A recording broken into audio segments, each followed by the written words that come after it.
अस्सलाम वालेकुम एवरीवन। आज हम पहले फिजिक्स का पहला चैप्टर लाइट रिफ्लेक्शन रिफ्रैक्शन को पढ़ेंगे। प्रीवियस क्लास में हमने 3 मुख्य पॉइंट पढ़े थे। पहला क्या था? लाइट था। दूसरा था कैरेक्टरिस्टिक ऑफ लाइट था। तीसरा था प्रकाश का परावर्तन था।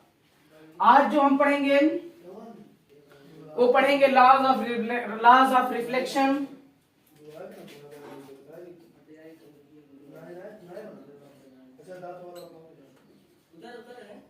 लॉज ऑफ रिफ्लेक्शन पढ़ेंगे हम। फिर इसके बाद हमको पढ़ना था इमेज, लेकिन हम इमेज को नहीं पढ़ेंगे। अभी हम पढ़ेंगे मिरर पढ़ेंगे। उसके बाद फिर स्फेरिकल मिरर, फिर कॉन्केव मिरर, ये सारी चीजें हम आज पढ़ेंगे। उसके बाद अगला टॉपिक हम इमेज पढ़ेंगे, क्योंकि इमेज जो है इन्हीं चीजों पर निर्भर है। तो पहले जब हम ये समझे रहेंगे तो हमारे लिए समझना आसान होगा। ठीक है, हम लॉज ऑफ रिफ्लेक्शन पढ़ते हैं, यानी परावर्तन के नियम।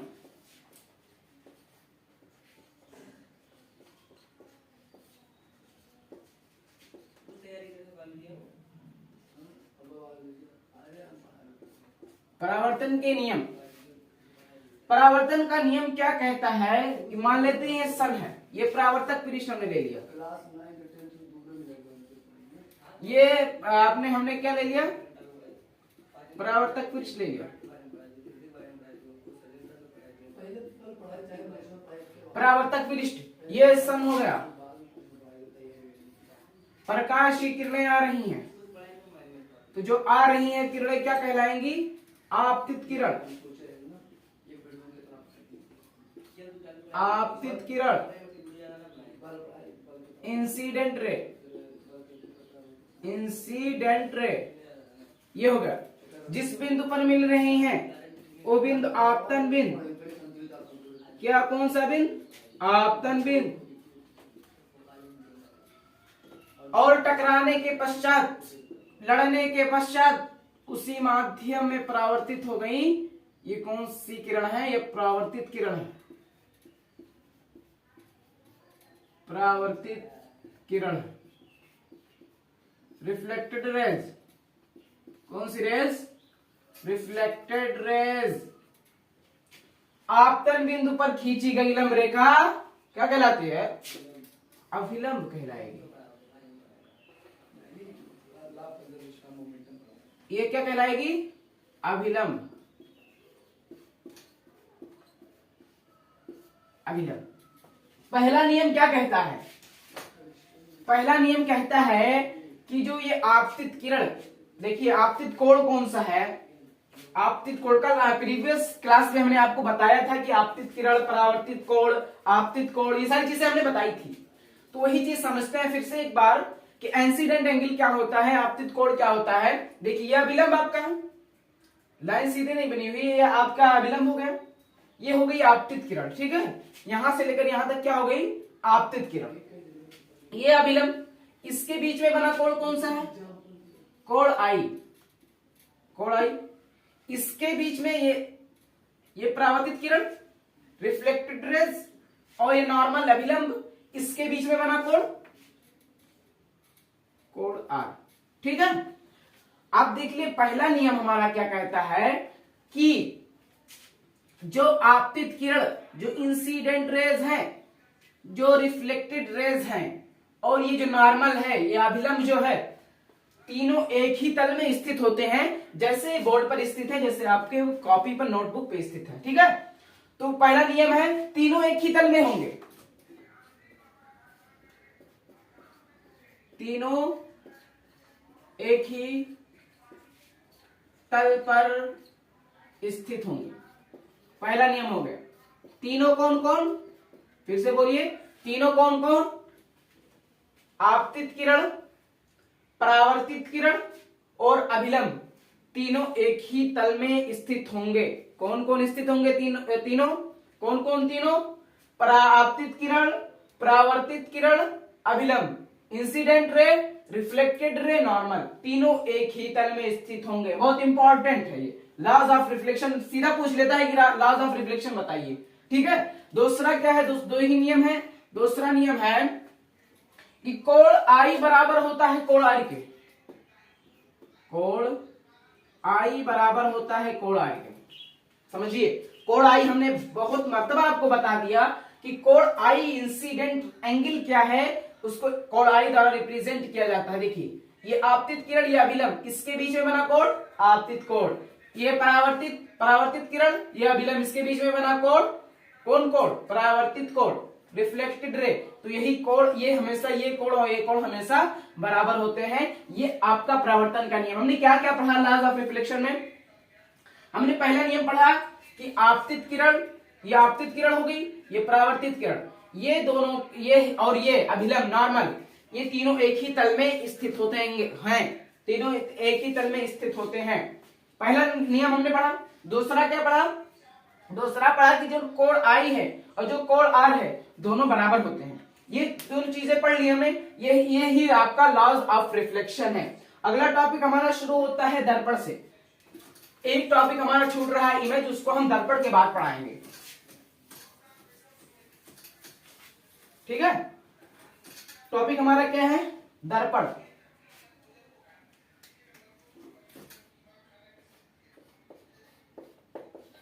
मिरर, दर्पण। दर्पण क्या होता है? दर्पण वह चिकना एवं पॉलिस्टर पृष्ठ, चिकना एवं पॉलिस्टर पृष्ठ जिस पर पड़ने वाली प्रकाश की किरणें अधिकांश भाग, यानी जिस पर पड़ने वाली प्रकाश की किरणें अधिकांश भाग परावर्तित हो जाएं, लौट जाएं, उसे हम कहेंगे दर्पण। समझते हैं क्या होता है दर्पण? हमने एक परावर्तक पृष्ठ ले लिया, क्या ले लिया हमने? एक परावर्तक पृष्ठ ले लिया, नीचे कलई कर दिया, पॉलिश कर दिया, ठीक है। ये क्या हो गई? परावर्तक पृष्ठ हो गई। मान लेते हैं ये सन। आप सोच रहे होगे सर क्यों हमेशा सन ही लेते हैं? अरे भाई, हम सन आसानी के लिए लेते हैं। सारी चीजें ज्यादातर काम हमारे सन से होते हैं। आप बल्ब भी ले सकते हैं, कोई दिक्कत की बात नहीं, ठीक है। सन ले ली, प्रकाश की किरणें पड़ी, प्रकाश की किरणें पड़ी और पड़ने के पश्चात परावर्तित हो गई।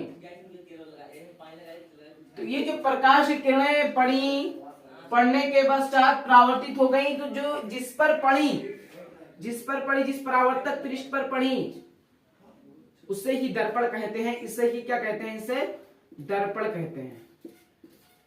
दर्पण में क्या होता है? अधिकांश भाग उसका परावर्तित हो जाता है। दर्पण में क्या होता है? उसका अधिकांश भाग क्या हो जाता है? परावर्तित हो जाता है।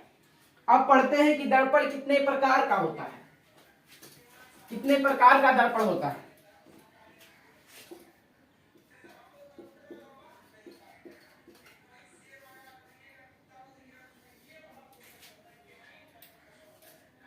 पहला मिरर का पहला क्या है? पहला काइंड है प्लेन मिरर। प्लेन मिरर यानी समतल दर्पण। कौन सा दर्पण? समतल दर्पण, ठीक है। दूसरा हमारा है स्फेरिकल मिरर। कौन सा मिरर बाबू? Spherical mirror. स्फेरिकल मिरर, गोलीय दर्पण।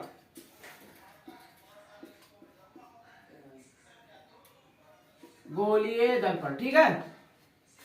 मिरर क्या होता है? मिरर वह चिकना एवं पॉलिस्टर पृष्ठ होता है जिस पर पड़ने वाली प्रकाश की किरणों के अधिकांश भाग परावर्तित हो जाते हैं, दर्पण कहलाता है। और दर्पण दो प्रकार के होते हैं, प्लेन मिरर, स्फेरिकल मिरर, समतल दर्पण, गोलीय दर्पण। दो प्रकार के हो गए। अभी हम इसको एक प्रकार को उठाते हैं, समतल दर्पण को हम उठाते हैं, समतल दर्पण को पढ़ते हैं।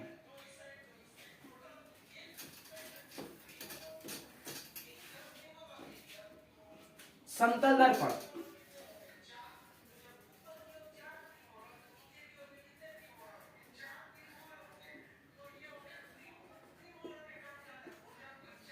प्लेन मिरर,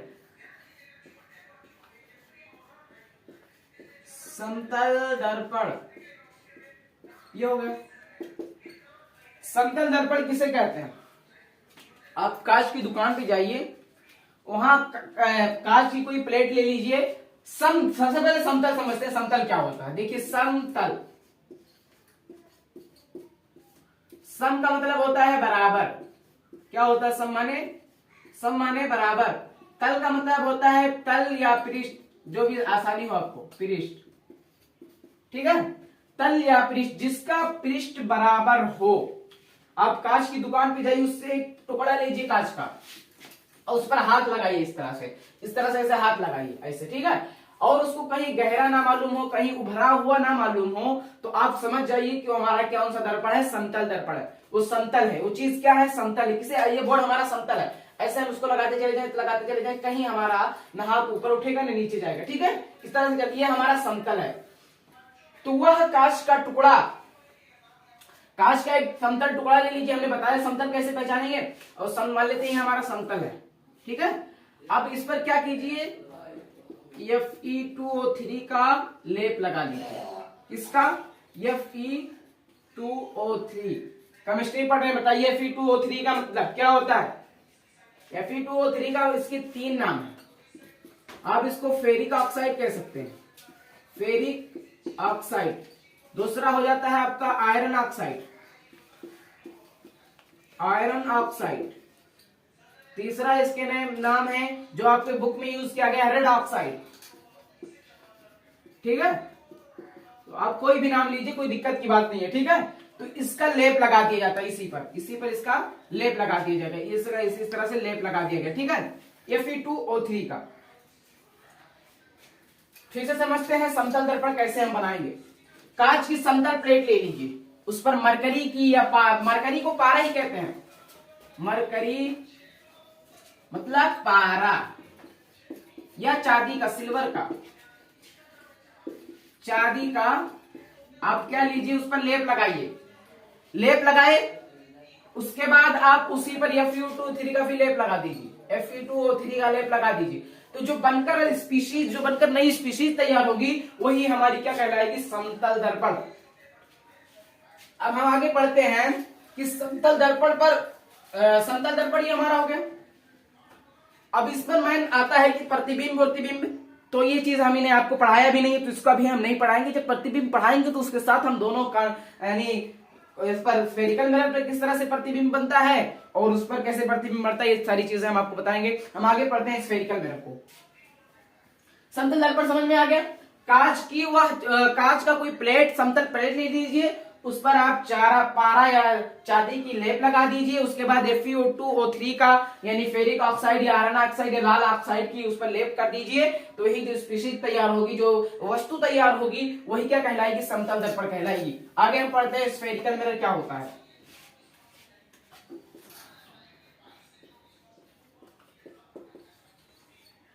स्फेरिकल मिरर,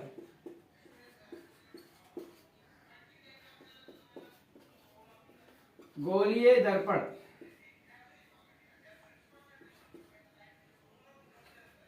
गोलीय दर्पण क्या होता है, समझते हैं गोलीय दर्पण को। जैसे आप लोगों का बॉल होता है क्रिकेट खेलने वाला, उसी तरह का आप, वो रबड़ का बॉल होता है, आप कांच का बॉल ले लीजिए, ठीक है। इस तरह से ऐसे कांच का बॉल ले लिया आपने। किसका बॉल लिया आपने, कांच का बॉल लिया, ठीक है। उसको किसी जीवा से कट कर दीजिए, किसी जीवा से कट दीजिए। कांच का ले लेगा, जो आप लोगों को क्रिकेट का बॉल होता है रबड़ का होता है, आप कांच की उसी तरीके से कांच का बॉल लीजिए। डायग्राम सही से नहीं बनाया, देखिए कांच का बॉल ले लीजिए, उसको किसी जीवा से कट कर दीजिए, कट कर दीजिए। आपके दिमाग में, जहन में इस सवाल उठना चाहिए कि भाई डायग्राम डायामीटर से, व्यास से हमने क्यों नहीं काटा।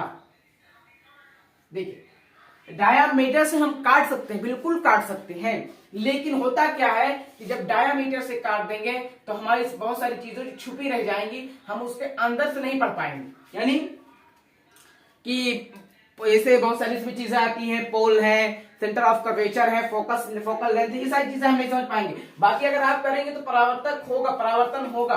आप ये मत समझिए कि अगर जीवा से काटेंगे तो होगा वरना नहीं होगा। ये केवल फिजिक्स में आसानी के लिए ऐसा कर दिया गया है कि आप जीवा से काट दीजिए, ठीक है। तो आप जीवा से कट कर दें, तो यही जो आपका जो तैयार होगा, जो इस ऐसे ही जो कट कर दिए, इसका डायग्राम नहीं आएगा, तो यही जो आपका ये बना है, यही जो दर्पण बना है, यही आपका क्या कहलाएगा, स्फेरिकल मिरर। यही क्या कहलाएगा, स्फेरिकल मिरर। परिभाषा क्या देंगे, परिभाषा स्फेरिकल मिरर किया है कि मतलब किसी भी ठोस कांच के ठोस गोले को किसी जीवा से कट कर दिया जाए, किसी भी ठोस कांच के गेंद को किसी जीवा से कट कर दिया जाए तो जो स्पीशीज मिलती है उसे हम कहते हैं स्फेरिकल मिरर, गोलीय दर्पण। यानी वह दर्पण जो किसी ठोस कांच के गोले से कटकर निकला हुआ है उसे हम कहेंगे गोलीय दर्पण। अब समझते हैं गोलीय दर्पण क्या होता है, कितने प्रकार का होता है गोलीय दर्पण।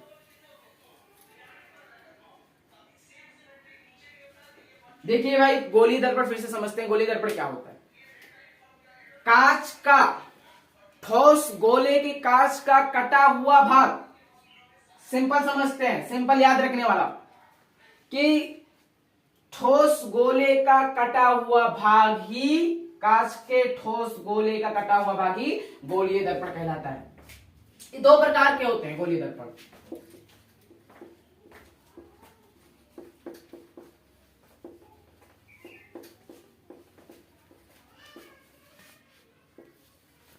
पहला होता है कॉन्वेक्स मिरर, कॉनकेव मिरर, यानी अवतल दर्पण। दूसरा होता है कॉन्वेक्स मिरर, ठीक है, उत्तल दर्पण।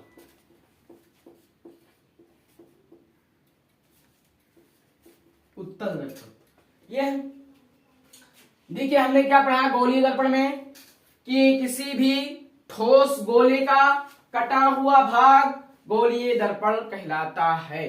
किसी भी कांच के गोले का, किसी भी कांच के गोले का कटा हुआ भाग गोलीय दर्पण कहलाता है। सॉरी, हमने एक चीज आपको गलत बताई है, यानी ठोस कह दिया, ठोस नहीं रहेगा, खोखला रहेगा, ध्यान में रखिएगा। उसके बाद हम पढ़ते हैं कॉनकेव मिरर। स्फेरिकल मिरर दो प्रकार के होते हैं, उसको हम पढ़ेंगे कॉनकेव मिरर। पहला पढ़ेंगे कॉनकेव मिरर।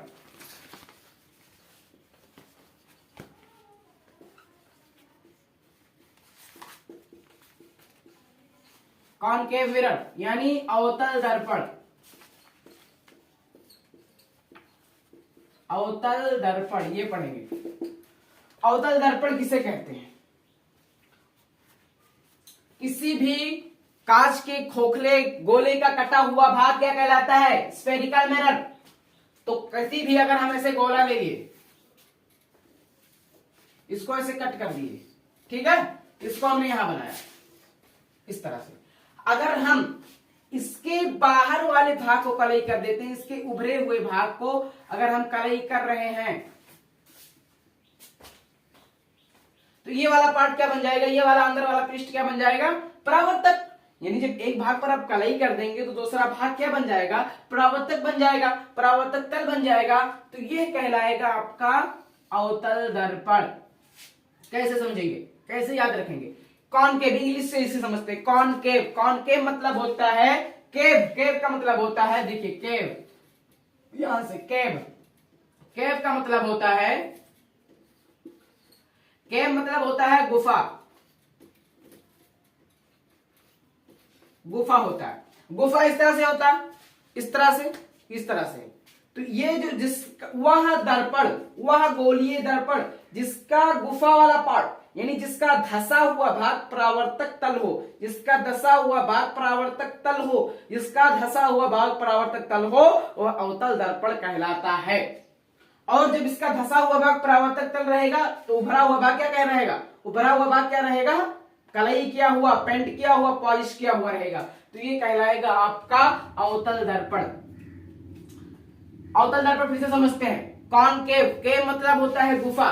तो जिसका गुफा वाला पार्ट, वह गोलीय दर्पण इस तरह से रहता है, वह गोलीय दर्पण जिसका गुफा वाला पार्ट परावर्तक तल हो, उसे कहेंगे हम, क्या कहेंगे? कॉनकेव मिरर, यानी अवतल दर्पण। तो यही अवतल दर्पण है। अब ये समझ गए ना अवतल दर्पण क्या होता है? तो जिसका, इसे परिभाषा बनाते हैं, वह गोलीय दर्पण, वह गोलीय दर्पण जिसका गुफा वाला पार्ट, धसा हुआ भाग परावर्तक तल हो, और उभरा हुआ भाग क्या हो, पॉलिश किया हो, उसे अवतल दर्पण कहते हैं। दूसरा काइंड इसका पढ़ते हैं उत्तल दर्पण।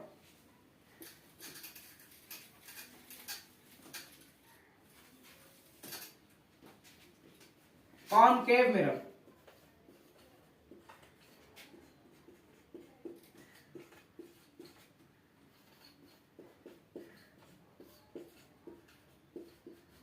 कॉनकेव मिरर समझते हैं क्या होता है।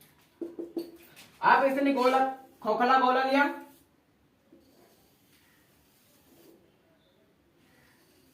इस तरह से हमने खोखला गोला लिया, ठीक है,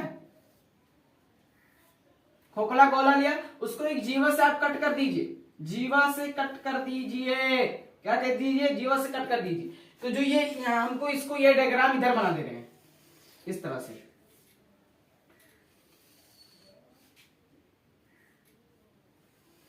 ठीक है, ये आपका हो गया। ये क्या हो गया आपका, हमने क्या बनाया, ये जो कटा हुआ वाला भाग इधर था, ठीक है। अब देखिए, अब पिछला वाला भाग क्या था, अवतल दर्पण क्या था, जिसका गुफा वाला पार्ट, जिसका अंदर वाला पार्ट परावर्तक हो तो बाहर वाला भाग पॉलिश क्या हो, उसे अवतल दर्पण। लेकिन हम इसके विपरीत यहाँ कर देना, हम यहाँ अंदर पॉलिश कर दे रहे हैं। यहाँ हम क्या कर रहे हैं, अंदर पॉलिश कर रहे हैं, इधर से समझिएगा, इधर से इसके अंदर वाले भाग पर हम कलई कर दे रहे हैं। उस पर क्या किए थे, बाहर वाले पार्ट पर कलई किए थे, इसके अंदर वाले पार्ट पे कलई कर दे रहे हैं, अंदर वाले पार्ट पर कलई कर दिए।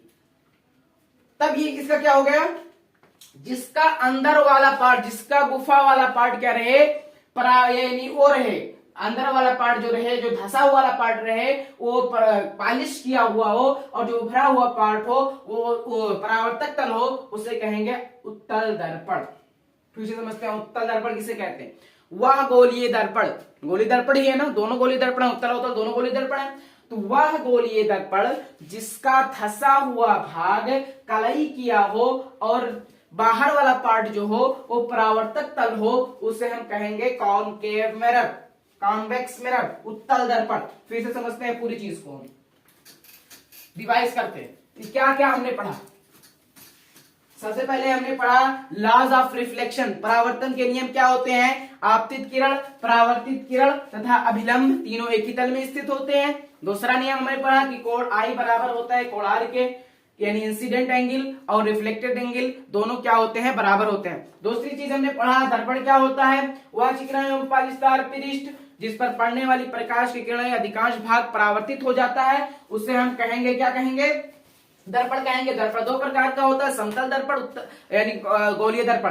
समतल दर्पण वह दर्पण जिसका एक भाग को ऊपर समतल हो, जो कांच का समतल प्लेट जिसको एक भाग पर कलई कर दीजिए, चांदी या पारे का लेप लगाकर या Fu2O3 का लेप लगा दीजिए, वह जो दर्पण बनेगा वो कहलाएगा समतल दर्पण। उसके बाद आप एक खोखले गोले ले लीजिए, खोखला गोला लीजिए, उसको आप एक किसी जीवा से कट कर दीजिए, वो जो बनेगा गोलीय दर्पण बनेगा। गोलीय दर्पण दो प्रकार के होते हैं, कॉनकेव मिरर और कॉन्वेक्स मिरर। कॉनकेव मिरर किसे कहते हैं, जिसका धसा हुआ भाग परावर्तक तल हो और बाहरी पृष्ठ क्या हो, कलई क्या हो, उसे कहेंगे कॉन्वेक्स मिरर, अवतल दर्पण। और जिसका धसा हुआ भाग क्या हो, कलई क्या हो, बाहरी वाला भाग परावर्तक तल हो, उसे कहेंगे कॉनकेव मिरर।